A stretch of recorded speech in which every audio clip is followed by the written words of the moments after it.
ලෝකෙ තියෙන ලේසිම sales trick එක මොකක්ද කියලා දන්නවද? ඔව් ඒක දන්නවා නම් ඒක පාවිච්චි කරලා සේල්ස් ටික වැඩි කරගන්න කවුද අකමැති?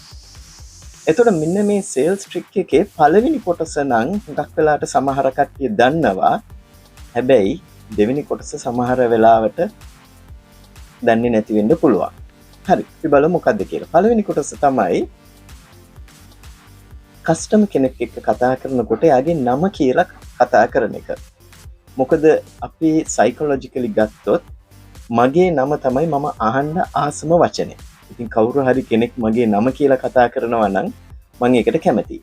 ඉතින් ඔයගොල්ලන් බලන්න හැම වෙලාවෙම සාමාන්‍ය සේල්ස් කන්වර්සේෂන් එකකදී පටන් ගන්නකොට නම කියලා පටන් ගන්න.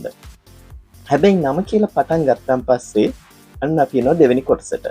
ඒ දෙවෙනි කොටස තමයි අපි මේකට කියනවා කම්ප්ලිමන්ට් එකක් දෙනවා කියන එක.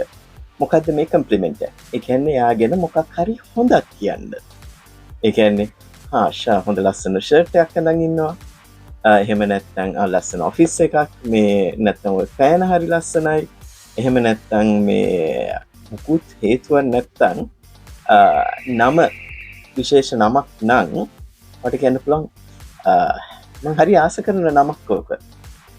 ඒ වගේ මොකක් හරි කම්ප්ලිමන්ට් එකක් දෙන්න. හැබැයි කම්ප්ලිමන්ට් එක දෙනකොට පොඩි ට්‍රික් එකක් තියෙනවා. මේ නමත් එක්ක කම්බයින් කරනවා නම් වඩාත් හොඳයි. දෙවෙනි එක තමයි ඕක නිකන් අර ආටිෆිෂියලි කියනවා වගේ නැතුව කියන්නේ නැචරලි වාට ඒක ෆීල් වෙනවා විදිහට කියන්න ඕනේ. මොකද ඒක වරද්දගත්තොත් මේ ට්‍රික් එක බෑක්ෆයර් වෙන්න පුළුවන්. හරි එහෙනම්